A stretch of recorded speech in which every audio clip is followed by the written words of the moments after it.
Today, I interviewed Lucy Libido all about our main stress hormone cortisol and how it impacts key hormones for fertility and our sexuality, such as progesterone, DHEA, estrogen, and testosterone.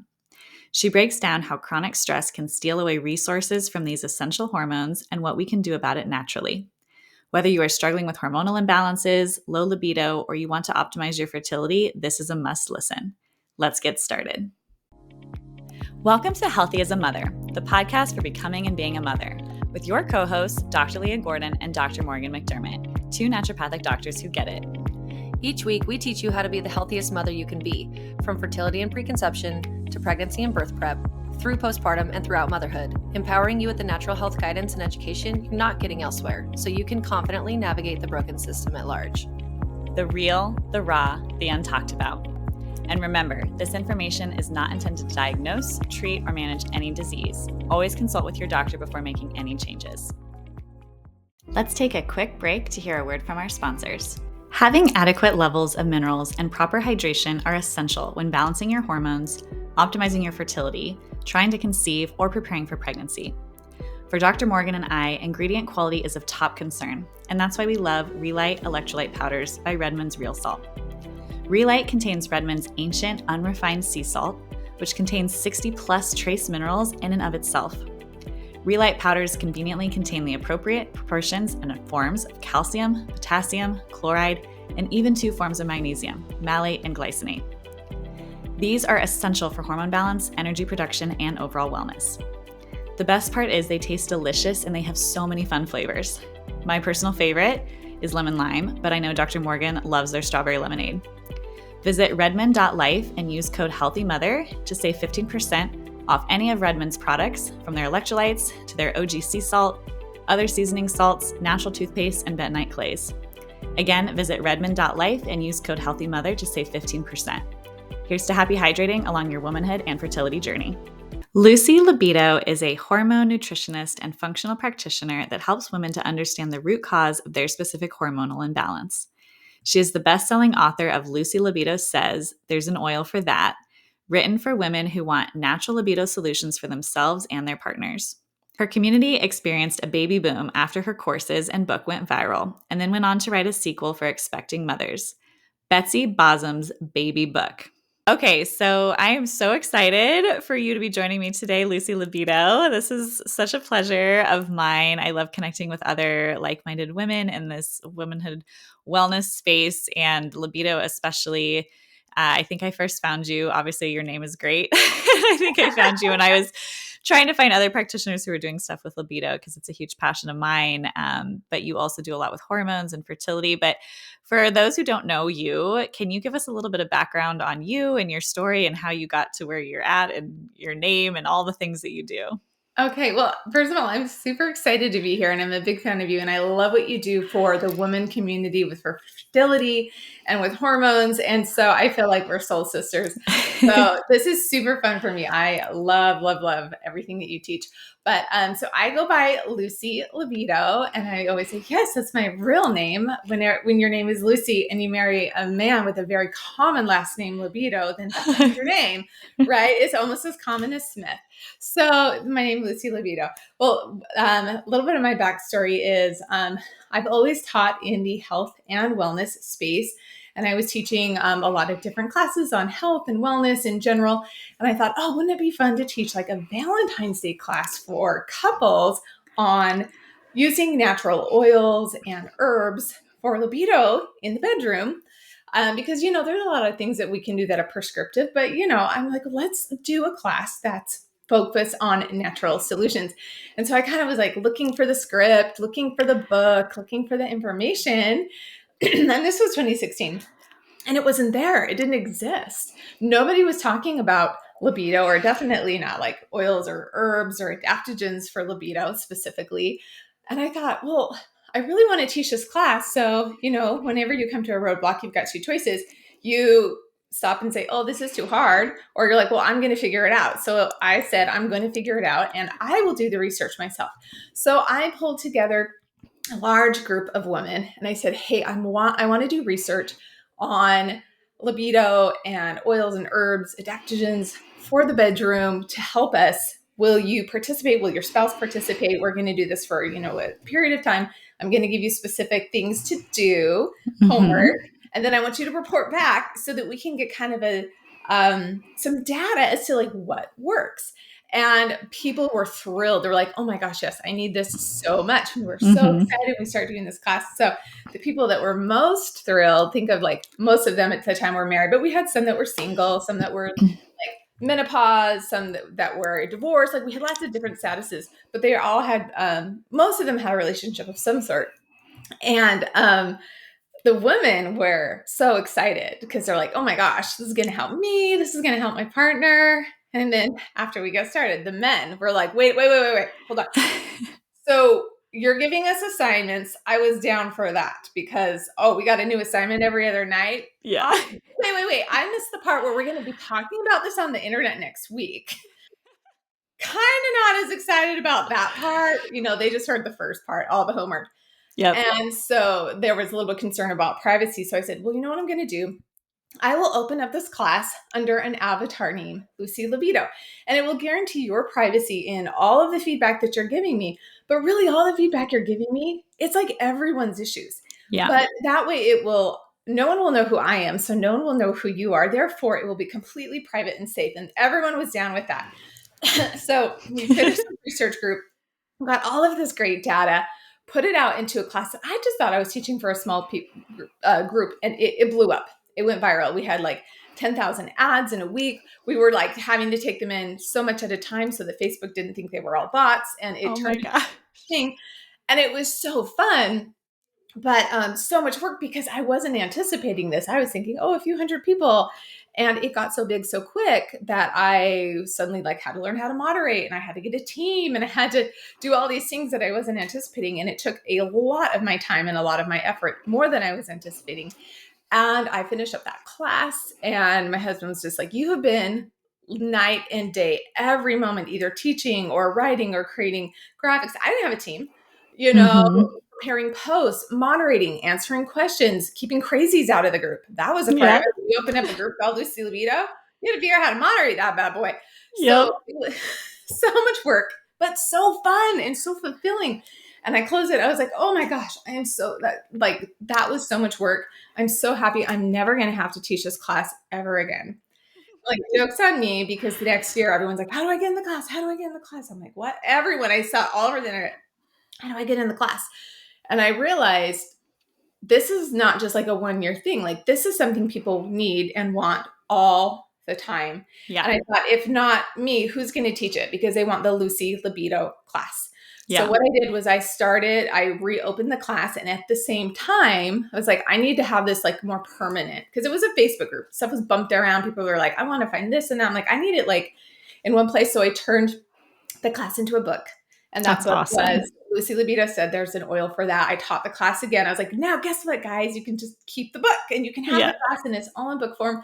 And I thought that, a couple hundred people would buy it. And I was really hoping, because, I put a lot of time and effort into all the publishing.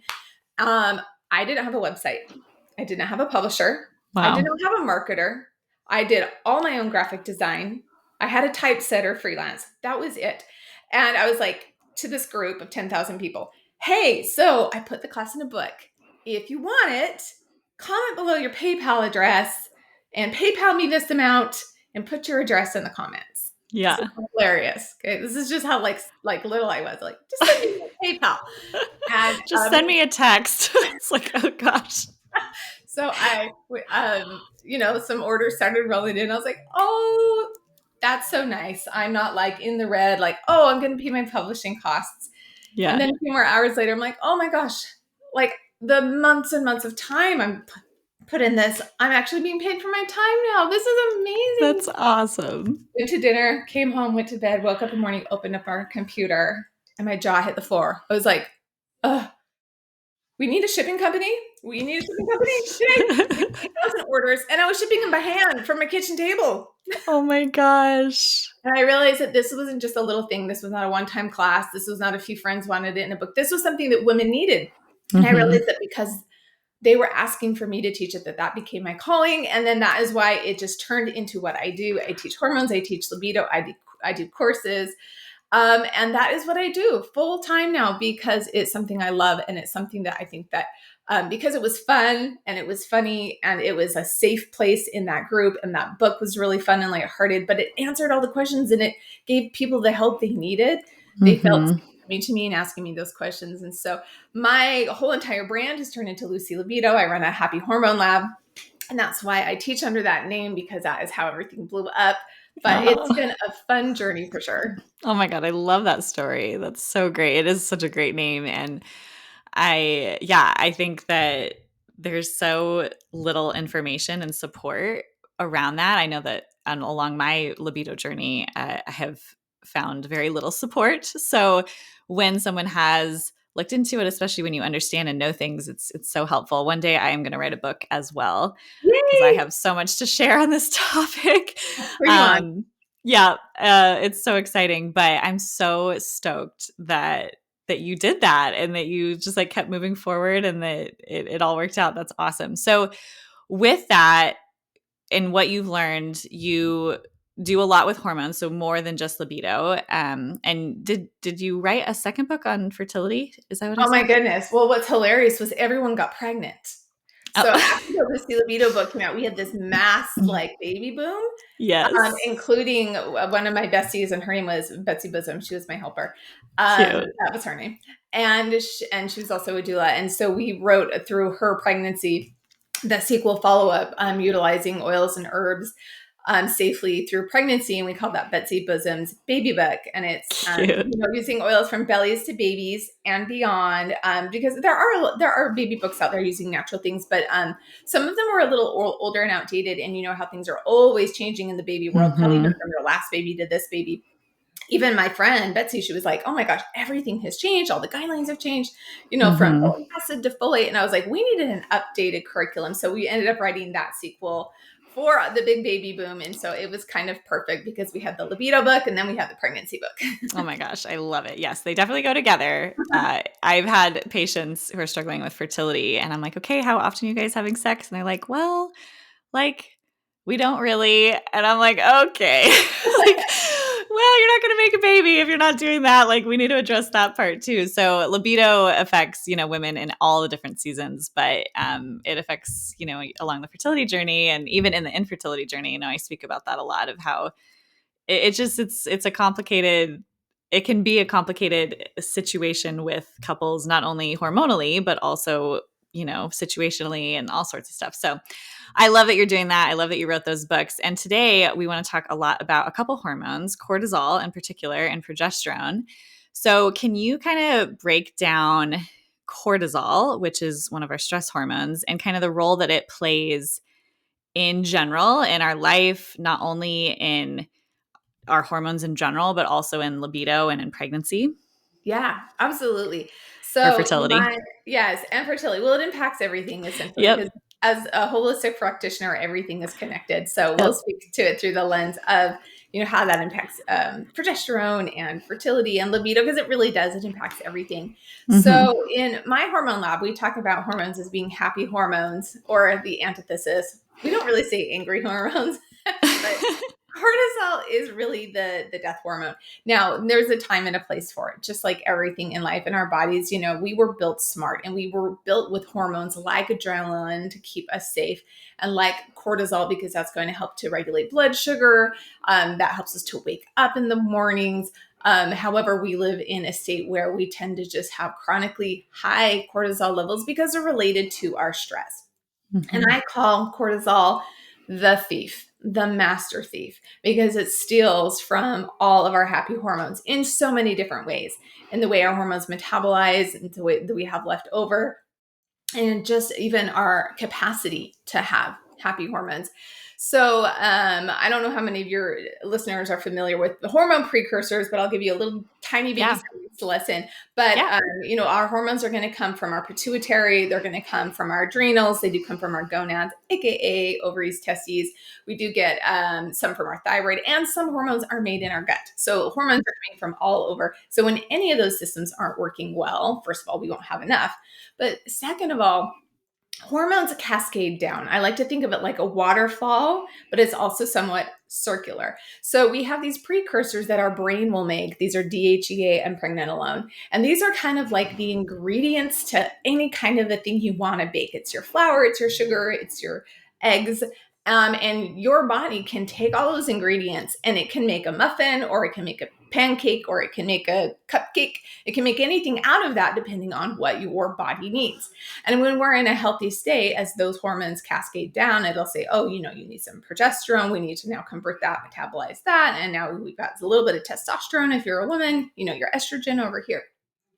When we are under a state of stress with adrenaline or fight or flight, and a lot of times that is, in our day and age, mental stress. Like we're running to and fro, we're running late, we have these issues, we have to be in two places at once, we're worried about school or grades or extracurriculars. If your mom, you're trying to balance home and school, and we don't have any clean underwear because I didn't do the laundry, and just all this stuff that's like on our brain. That adds this mental load and this mental stress, which changes the way we metabolize our hormones. So that DHEA that's coming down, that would break down into estrogen, and that pregnenolone that should break down and turn into progesterone, it takes a detour. So essentially these hormones come down and they can metabolize there. But if we're in an emergency and we need some adrenaline, your body is going to shift, it's going to detour, it's going to go down a different pathway, and it's going to turn into adrenaline or cortisol. And what's happening is we're not going down this road that we're supposed to go because we keep getting off on this detour, and these precursors are going over, they're going down the detour, and they're going down the cortisol lane, which means we now have no ingredients left or less available to make, say, that cupcake, the happy hormones, just like our progesterone and our libido. So first of all, we have less because the cortisol is stealing it, is going down this different pathway. And then second of all, all of the chemicals and toxins and the issues that we deal with on a daily basis, and you talk about this a lot, they, we've got all these xenoestrogens. Our liver is backed up. Our gut is dealing with these overburdened pathogens. Then our gut and our ovaries, they can't produce as much because our body is focusing on what it has to do primarily first, which is I have to make sure that I'm getting these toxins out. I got to get these toxins out. I've got all this inflammation. I've got all this cortisol, and it's focusing there because that's like more important for life. And our reproductive system is a little bit bottom of the, think of it like triage. Your liver's going to triage, your gut's going to triage. Okay. So you're not going to die if you don't get pregnant. Right. If you don't have libido. Okay. Yeah. But if your liver and gut are so congested that you're going to overgrowth, and your body's like, I got to get all those inflammation out. Or if you're in a level of stress where your body's like pushing down all this cortisol, there's not going to be anything left for those happy hormones. And then we're in this constant state of depletion where we can't get pregnant because we don't have enough progesterone, where our menstrual cycles are wacky because we have a relative estrogen to progesterone dominance. And then that's going to be heavy bleeds, cysts, fibroids, tender breasts, painful periods. We're going to have issues of high cortisol. We're going to have low progesterone. It goes hand in hand. And that means we're not going to sleep well.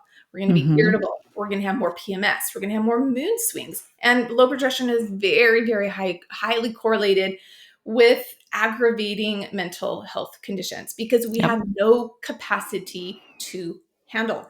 That is the hormone that helps us mentally calm, mentally handle, to sleep well.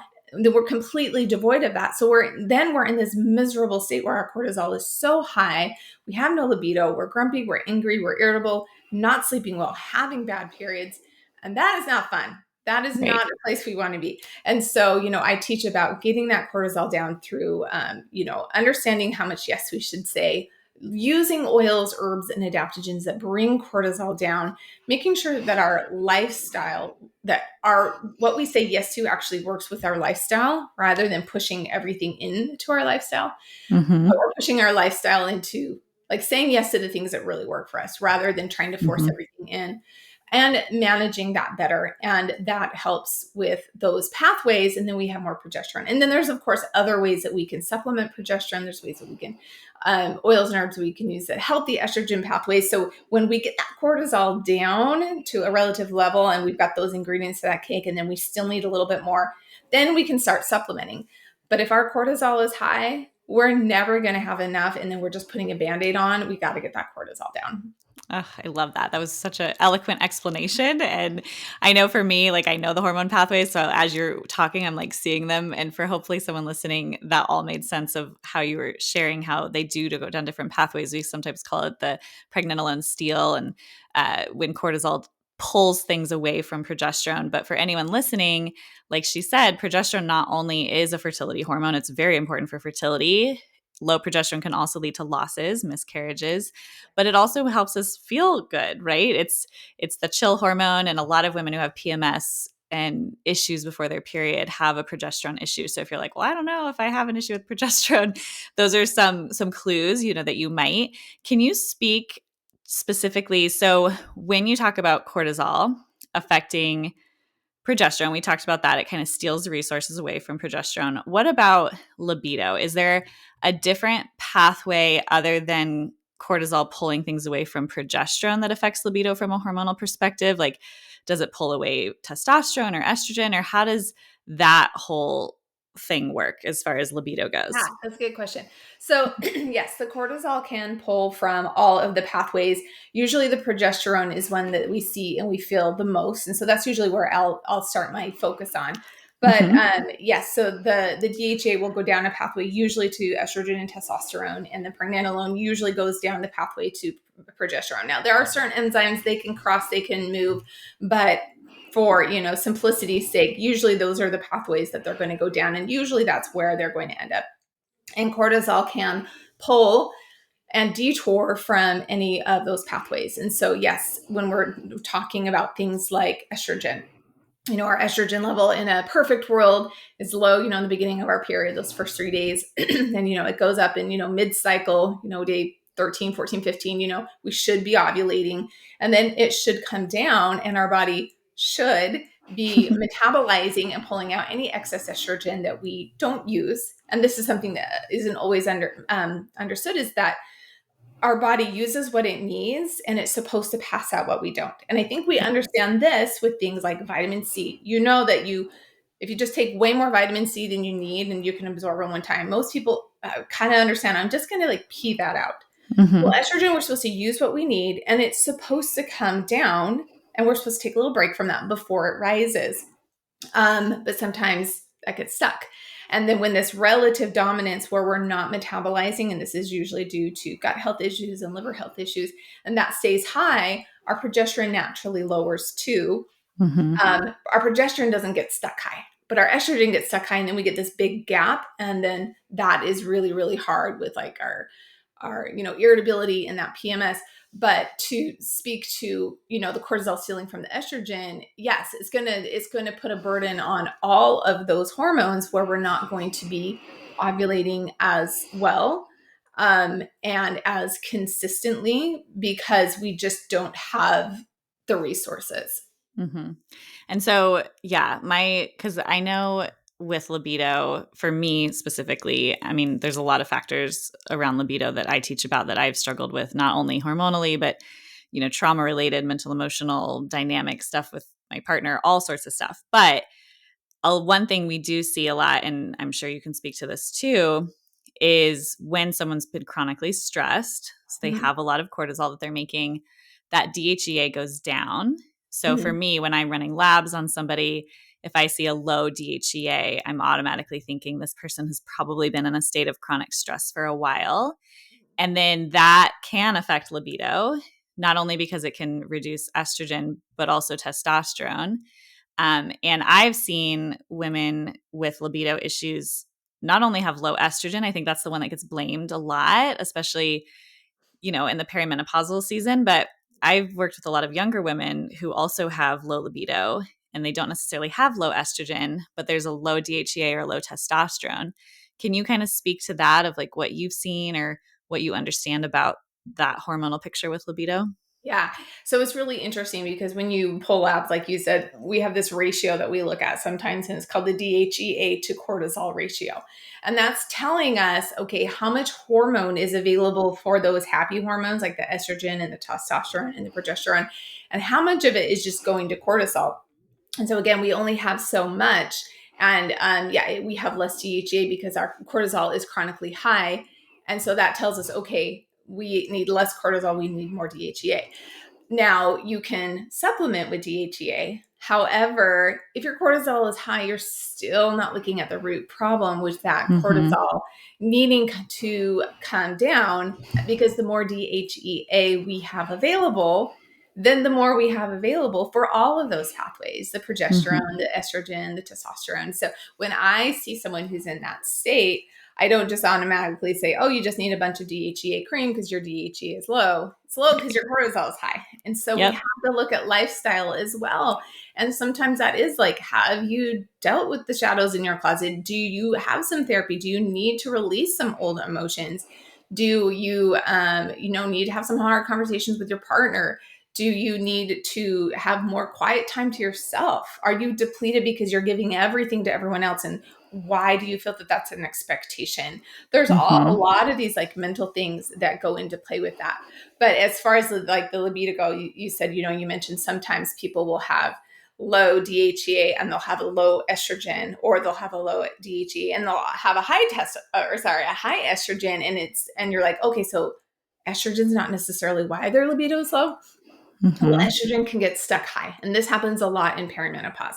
And so this is what's so tricky about perimenopause, is that as we're getting kind of to our later years, like in our mid 40s, and it's a little different for everyone, but we'll just kind of go with the middle of the road there. Like mid 40s, we have less eggs and we have less quality in our eggs. And so it's actually harder for our body to ovulate than it was for us to ovulate in our teens, our 20s, and our 30s. And so sometimes the body has to push a little bit harder to get that ovulation. So if you kind of think of like you're pushing something heavy and then you like let it go, you're like, whoa. So our body can push our estrogen almost too high.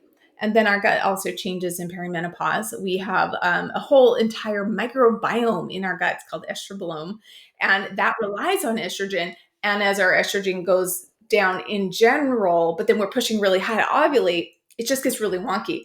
And then we can't metabolize, and then our estrogen gets stuck at the liver, because our liver is like, oh, I'm trying to get rid of this histamine. I'm trying to get rid of this pesticide. And I obviously need to focus on these nutrients because I got to make sure that the nutrients are going where they need to go. And then it gets to the estrogen and it's like, okay, well, I'm not going to die. So I'm going to stick you back into the bloodstream. We have a vein in our liver. It's called the portal vein. And that's where it puts the nutrients. But sometimes it's like, oh, I'm backed up. I can't deal with you. So you just get back in line. It's like a bad line at the DMV. You've been to the DMV, and there's one person processing every freaking thing. And you're like, why do we not have 10 windows? The liver's like the one bad person at the DMV. And it's like, you go here, you go here, you go here, you go here. And because our gut is a little bit more compromised, our liver's probably backed up because you might not have been doing liver flushes every year and you're learning about that new. Your body's it's going to recirculate that estrogen because it's not going to kill you to go back into the bloodstream. It's like, it's saying, get back in line, come back to me later. And in that way, those estrogen levels raise and raise and raise. But that doesn't help our libido. So when we have these high estrogen levels that are just high in our serum and they're chronically high, that's not helping our libido because we're having heavy bleeds, cysts, migraines, all of these problems. Now, if we have a good cycle where it goes up and we peak, we do have libido at the peak of our cycle. We do have peak libido when we ovulate. That's how our bodies are designed, because we're designed to have desire when we're fertile. So when we're talking about bad estrogen, the new estrogen, the one that just peaked as we popped up, that is where we have libido. And so if we don't have enough estrogen to hit that peak, then we're not going to have libido. But if it's recirculating estrogen that's high because it's backed up at the liver and then it's popping back into the bloodstream, that estrogen, that's not helping your libido. That's just making you feel crummy. Yep. And there's also a little peak in testosterone around ovulation too, which can help, with some women's libido and stuff as well. I love that. And I think you said something earlier about how it's like a triage, your body triages. And I always say fertility is a side effect of optimal health. Libido is also a side effect of optimal health. And they are the two things that go the first. They go out the window when health is being compromised, because they are not essential. They are absolutely not essential things that the body is like, yes, we must keep these things on board. And so if you're struggling with libido or you're struggling with fertility, both are signs that there's something that needs to be investigated in a root cause format, because we can survive for a long time, just barely sleeping, drinking coffee, eating crappy. I mean, it's actually amazing how long the body can survive in unfortunate survival situations. mode. Yeah, but it doesn't thrive. And these things like reproducing and having, a thriving, healthy sex life are the things that are definitely going to suffer, in women and men, which I think is an important thing to note, that it's not only women who have libido issues, it's men too. Absolutely. And They don't talk about it as much. Yeah, it's not talked about. I've even had patients who are struggling to conceive, again, who are barely having sex because their husband doesn't want to. Mm-hmm. And, the first thing, like if someone comes to me new and I hear that, I'm like, oh, first of all, we probably need to look at his sperm, because if he's not wanting to have sex, that's a very clear sign to me that there's some health issue going on that's probably affecting his testosterone, that's then going to be affecting his sperm. And he might be part of the puzzle of why, you're struggling to conceive. But for both partners, if there's a libido issue, I just want to bring that up, that it's not always a female issue. Isn't it interesting how we always immediately blame ourselves and start trying to fix ourselves before we even look at him? Like, how many women will try and figure it out for a year before they even look at him? I'm like, it takes two. It takes two. But I do see it's so common. So I have a question on my intake form, and I've seen hundreds of patients, and this is so sad to me, and why it's like something I'm super passionate about, that I ask every single person who would come into my practice, are you satisfied with your sex life? And I'm not even kidding. Probably 95% say no. Mm-hmm. Oh, their hormones are depleted. Yeah, it's like it's such an epidemic that no one talks about because it's so taboo and all this stuff. So I'm so glad that you bring such like a good, fun energy to it. We talk about it all the time in my group. Yay. I love it. Okay, so you've talked about cortisol and progesterone, the progesterone steal. Is there anything else that you want to talk about in the fertility space? Because then I'd love to talk about libido in pregnancy and postpartum, because that's a question I get a lot from women. I actually had a question just recently on my Facebook group. A woman, she's 24 weeks pregnant, and she's like, I just do not want to have sex. I don't understand what's going on. And she's feeling super bad about it. And I had to basically explain to her that the hormones shift and they're changing and they're different. But can you kind of speak to that a little bit, unless you have something else you want to follow up with around fertility? Yeah, speak to low libido during, what phase? Pregnancy. During pregnancy. Yeah. Oh, okay. So, what's interesting with pregnancy is our progesterone levels skyrocket. They just shoot up so high when we're pregnant, which is why I always say, like, you cannot over supplement progesterone, because it's the hormone that is so high when we're in the most vulnerable state of our lives, which is pregnancy. So it can go a couple of different ways. Usually what we see, and again, like if you don't fall into usual, there's no such thing as normal, it's how your body responds. But oftentimes we'll see that like, oh, I do not want to have sex. Usually this is in the first trimester. And because we've got so much like going on we're so depleted and tired, and because it takes so much energy, and then we're also usually more nauseous. So nobody wants to have sex when they're tired and they're nauseous. I know. And that is just normal. So if you're in a phase where you're just tired and nauseous, like, don't try and put that on your to-do list, because you need to focus on you, and you need to focus on your rest, because you're building literally another human being. Yeah. That second trimester, when that tends to subside and the progesterone levels are really high, a lot of women will find that they have this big libido boost. And this is like the pregnancy libido that people talk about. Is never in the first trimester, it's second trimester, where then you've got these really high surges of progesterone, because that is the protective hormone that keeps your uterus there and it keeps growing that baby. But it also supports mental wellness. And this is why some women feel like, oh, I feel so happy and glowy. Now, if you're the woman that never felt happy and glowy, first of all, there's nothing wrong with you. You could be the woman that carries that first trimester through your whole pregnancy, and you're nauseous and you're never going to want to have sex once. So first of all, nothing wrong with you. But if you're that woman that hits their second their second trimester, and like that's worn off and you feel really glowy and happy and you suddenly have this libido, it's probably because of all that progesterone. And so if you're in that phase, I just say run with it. Have so much freaking fun, because it's a short window of life. enjoy Mhm. it. But again, Yeah. there's no right or wrong.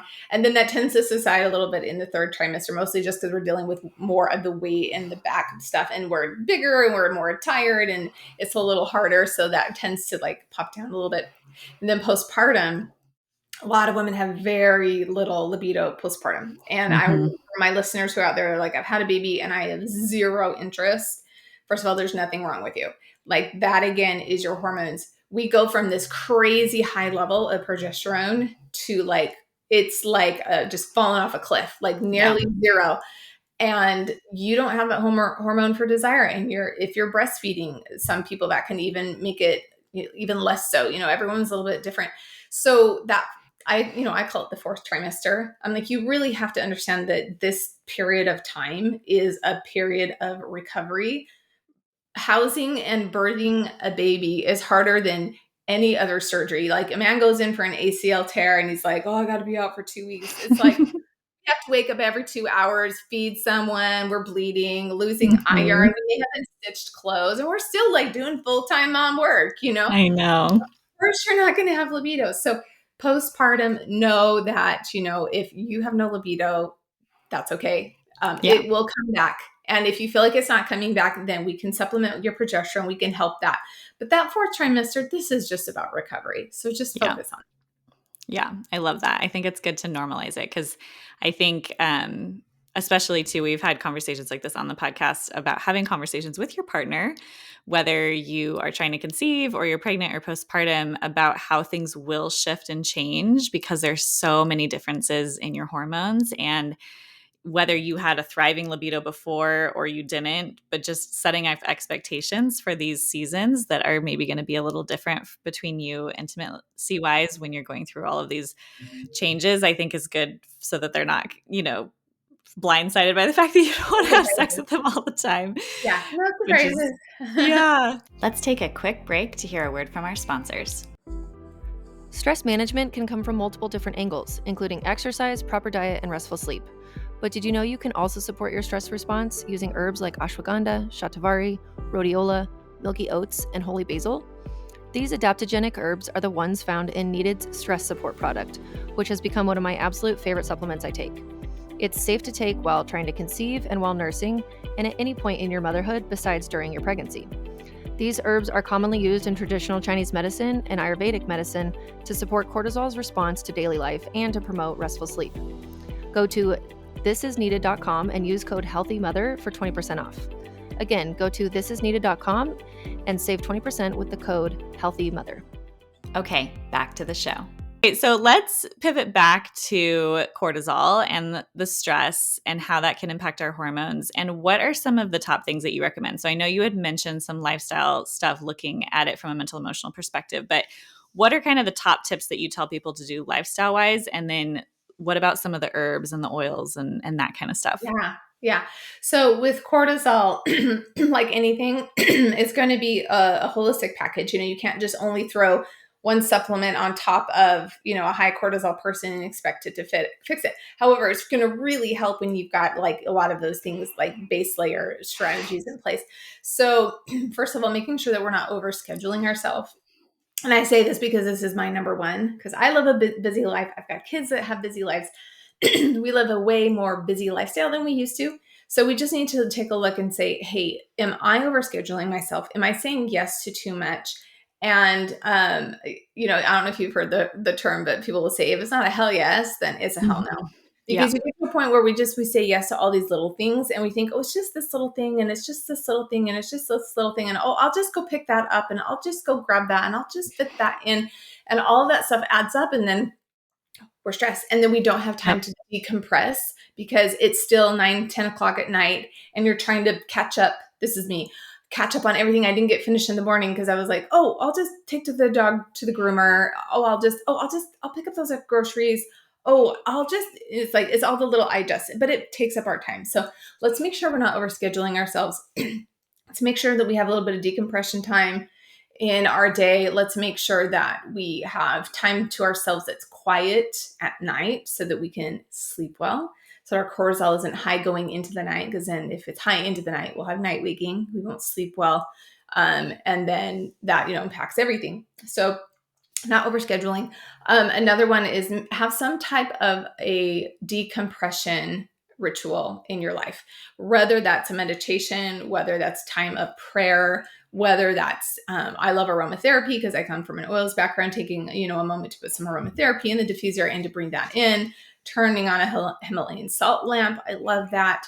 And grounding, just going outside walking, so that we have some time that we're not on a screen and we're not doing anything for anyone else, just ourselves. That's really good. I always encourage walking morning and evening, not for weight loss, but because it brings our cortisol down. When we walk for just 10 minutes and we get sunlight, we get that vitamin D, it helps to bring that cortisol levels down. So I try and go on a walk in the mornings. I always try and do, I heard this from another doctor and I think it's so smart, sky before screens. So before I pick up my phone and I'm looking at my email because you're like, oh, I got to do this, and your cortisol's just going up. I go out and I take a walk and I get some sunshine and I get some view of nature, and I am able to just kind of breathe and be like so grateful for myself in this present moment, even for 10 minutes. And that does not put me behind in my day.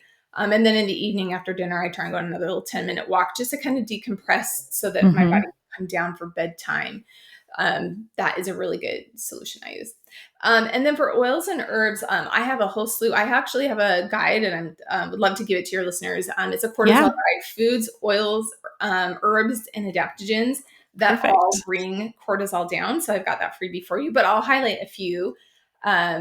Lion's mane is one that a lot of people use for focus, and it helps with mental stress so that we're not feeling like that mental chatter in our head as much. That helps with that.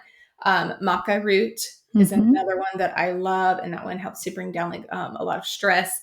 I use red clover in a lot of my people. It's an adaptogenic herb for hormone balance. It just helps us to, it doesn't push our pathways too hard, but it adapts, and it kind of helps to support the progesterone and estrogen pathways. And a lot of people really do well on that. I'm a huge fan of adaptogens. A lot of people have heard of ashwagandha. I do love ashwagandha. There's another one that's lesser known, but I think is actually really good for women, and it's called shatavari. And that one is like the female version of ashwagandha, but that is an adaptogen that helps our body to, it helps us to manage stress. It gives us more vibrancy and resilience against it. So when we're combining all of these strategies, where we're having some mindfulness, some decompression, some walks, not putting ourselves in situations that we're constantly stressed as much as we can, then when we're using these adaptogens, it's really going to help to counterbalance all the stuff that we can't control, which we all know we get hit with like every single day. So a combination of all those things has helped me so much with a progesterone deficiency. And then I will supplement a little bit with like wild yam. That is helpful too. And then for women, if they're postmenopause and they really need a lot more support, I'm not against hormonotherapy at all. I actually think it's beautiful and it's replacing what your body has lost. But in these years where we're fertile and we're cycling and we're looking to have babies and we're in perimenopause, all of these supports can go a long, long way. Yeah, I love that. And for anyone listening who doesn't know what an adaptogen is, it's an herb basically that can adapt to your body. So it can bring something up that's low or bring something down that's high. And there are specific herbs that are better for if someone has like really high cortisol and they're kind of wired and tired in that whole picture versus someone who's really depleted. Maybe they've been chronically stressed for a very long time and they're now having a hard time even making enough cortisol. And so certain herbs are better for different things, but adaptogens in general are so amazing because plant medicine's so intelligent and it just helps us so much. And I love Shatavari. It's actually, I helped design Needed's stress support supplement. I know I talk about Needed a lot on this podcast, but we have Shatavari, ashwagandha, rhodiola, holy basil, like all of these really beautiful herbs in there. So that's amazing. And in your experience with supporting cortisol and then supporting progesterone, do you find that the majority of people who are struggling with libido in particular is a cortisol issue? And if you can get the cortisol figured out, that it kind of solves the rest of it? Or do you find that that's a big part of the picture, but there's these other pieces that need to be addressed? Or what would you say in your experience with the groups that you've led and the stuff that you've done? Yeah, that's a really good question. So I think of it again as like a circular thing. This will impact this, which will impact this, which will impact this. And so if you start with one thing, even cortisol, It's going to help that whole circle. So like cortisol is a big piece of it. When we're looking to raise progesterone, almost always high cortisol and low progesterone, they just go hand in hand. And so yes, by addressing the cortisol, that's going to help that progesterone. And when I say by helping cortisol, it's looking at, lifestyle, looking at making sure we're not being overwhelmed, all those things. So a lot of it is that lifestyle component to cortisol. And that I don't want to say alone, because it's actually several different things that you're doing. But yes, Right. all of those things that you're doing to keep that cortisol down almost always will result in having better progesterone levels. And then if you need more and you're supplementing with like a progesterone supplement, like a wild yam, or if you need more estrogen and you're supplementing with something like black cohosh, then those herbs are going to be able to do their job because you're filling in a gap. You're not trying to fill up a chasm. So one thing that I always say, like you were saying, like fertility is a side effect of good health. One of my phrases that I say all the time is that your libido is a report card for your hormones. Don't worry, you're not failing. It's cute. Because it's a sign of something else is going on. Because if everything is good and we understand everything and everything's working well, then that libido, aside from being in outside of being in a bad or toxic or bad relationship, as long as you're in a healthy relationship, if your hormones are well, then your libido is usually well. And so, yes, by helping that cortisol to come down, then that will help that progesterone come up, and it will help the supplements and the adaptogens to work. Like I said, the chasm. That's another thing I say. I say that, like when I'm trying to get someone from here to here, I'm like, this is like going across a chasm and you're on a bridge and you've got some of the planks already there, but there are a lot of planks missing, and we can't supplement every plank. That's like one plank in the bridge. Yeah. But when we do all the other things that, like the keeping the cortisol down, the lifestyle stuff, then adding that supplement, it's going to fill in that last little step. And then everything can work together. But supplementing comes, it supplements that gap. It doesn't fill the hole. Right. Yeah. I love that. I feel like the lifestyle piece is so huge. So what other tips or insights do you feel like if someone said, tell me your most impactful things that you've learned along your journey or with the people that you've worked with or in your community, like what, if you were to tell someone, if you could like know nothing else, if you leave this podcast, I want you to know this. Is there anything else that you haven't mentioned that you would love for people to know about? Yeah. The one thing I want people to know is that you're not broken, because we put so much emphasis on ourselves and our sex and our sexuality, our beauty, in my group, where we were giving them all this homework, like try this, report back, try that, report back. Okay. We had almost an assignment every day, every other day. We were hopping. There was one assignment that nobody did. It didn't come back. And I was like, oh, that one must be like way out there. And it didn't come back. And I sent a reminder, hey, no one did this assignment. Please turn it in. No one did the assignment. A week later, still no one had done it. Okay. Do you want to know what that assignment was? Write down 10 things about yourself that are beautiful and that your partner values in you. Aww. That was the assignment. People were just like, I got to think about that for a while. Wow. All the other stuff, the physical stuff they could do. And I realized that there's a huge emotional component under our libido where we don't feel worthy enough or beautiful enough, or like, oh, I don't have libido. And so we stress about that. And then it brings up our cortisol more. You're not broken. We're going to go through life phases. We're going to change, as we're trying to get pregnant. We're going to change after pregnancy. We're going to change and shift as we go through perimenopause. And none of those are wrong or bad. They're just shifts, and you're not broken. And there are so many people out there like you and me that are here for you to help you in that transition if you need a guiding hand. But you're not broken. It's just different. And anytime something is different, you just need a different skill set. But there's so many people out there. We're here for you. I love that. I love that whole idea that you're not broken. And for me, it's always like you're a mystery, and how do we solve this mystery, right? Because your body, I think it's something for me, having dealt with painful intercourse and low libido since I was 18, basically. And my husband dealing with male factor infertility. We've both had seasons where we've been like, what is wrong with us? Like, we have felt broken in those capacities. And I think a big paradigm shift that we both had was our bodies are doing the very best they can with what they've been given, whether that's mental, emotional trauma, physical trauma, genetic issues, like whatever it is. And you're sort of a mystery to unpack and unsolve, and that you're working together with your body in this, relationship where to not be mad or angry at your body, whether it's Mhm. that you don't have libido in pregnancy or that you can't get pregnant or whatever. It's more asking the question, what do you need? So I love to teach that to my clients and patients, like asking your body, how can I support you? Just like a child, you wouldn't be mad at your child if something's going on. You'd say, what do you need from me? Like, what am I not giving you? Do you need to be fed more? Do you need more sleep? Like, what do you need for me to help you? Because I know that you're always doing the best you can, and that these symptoms that we don't want, like libido issues or hormone problems or PMS or fertility struggles, these are intelligent ways that our body is talking to us to say, Mhm. hey, I'm trying to get your attention that something's not right and I need support and help.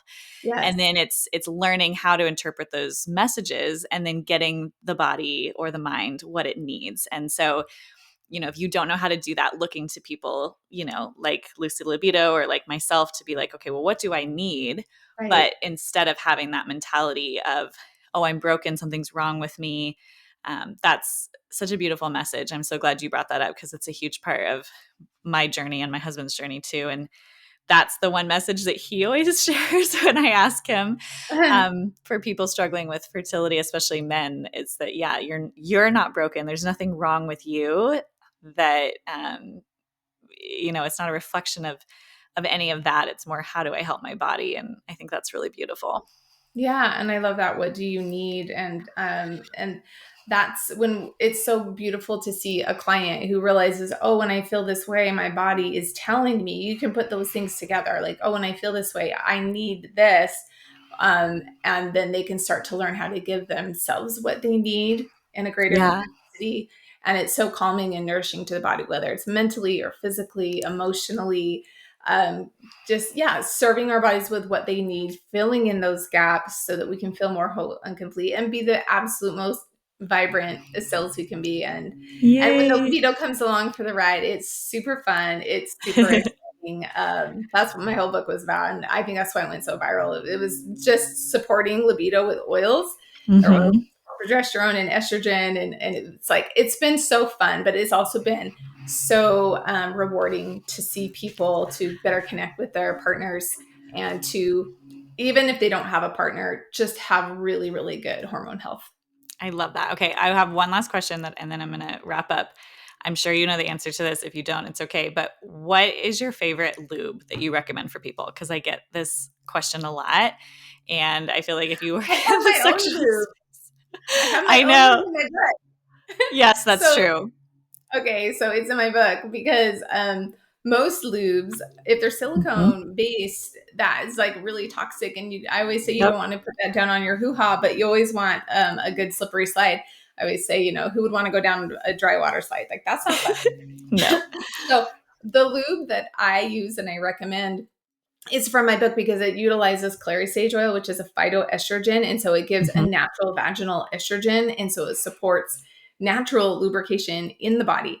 And so I use a little bit of cypress essential oil in it because that's a vasodilator. And we all know that, dilating vessels is important to the fireworks at the end of our electric parade. So my lube is actually just a base of coconut oil or aloe Mm-hmm. vera, and then it has a little bit of essential oils in it, and it's baller. Awesome. Cool. Oh my God, I'll definitely try that. Except I'm pregnant, so I won't use clary sage yet because it Yeah, will probably that's make me want to okay. go into labor. I remember the clary sage from labor back in the day. I'm prepping my clary sage for my labor, but That's that's amazing. really good to know. Thank you so much. And how can You're people welcome. connect with you? How can they find you? Where can they get all of your resources? And tell us all the things. Come on over. So my website is a little bit under construction. It's going to be changing by the beginning of next year, but right now it's up. It's lucylibido.com. But you'll find me mostly on social media, Instagram and Facebook. Both of them are Lucy Libido, and I talk in there a lot about my hormone lab. So I have a Happy Hormone Lab. I run that twice a year, and it's a step-by-step program to go through every system in the body to get your hormones balanced, regardless of what your issue is. We put you into cohorts based on your hormone type, and then we give you all of the lifestyle, food, supplement, exercise tips specific to that hormone type. So we get people like, I'm struggling with my thyroid, I'm struggling with my progesterone, I'm in menopause, and we work with all of that. And it's really fun because it's cohorts, and we have weekly assignments. So we really keep you accountable. And I think it works well because you are accountable when you come to the Happy Hormone Lab, and it's fun. And then I have a free Facebook group, which is facebook.com/groups/ Lucy Libido says. And that is my big group where we talk about oils and libido, and that's just free and fun. And then I have a free cortisol guide that I'll give to your listeners. That Awesome. is oils, herbs, and adaptogens to help with your cortisol. And I have a giveaway for your people. I have the Betsy Bosom baby book, because I know you talk a lot about fertility. Yep, sure do. I have a bunch of these. I don't know if this is on video or not. Okay, so we have a bunch of Betsy Bosom baby books that I'm going to you to give to your people, so you can choose how you want to do some kind of like a giveaway or a raffle, or maybe we can do like a post or something. We'll figure that out. But I've got like 10 of these to give away to your people, because it's really fun about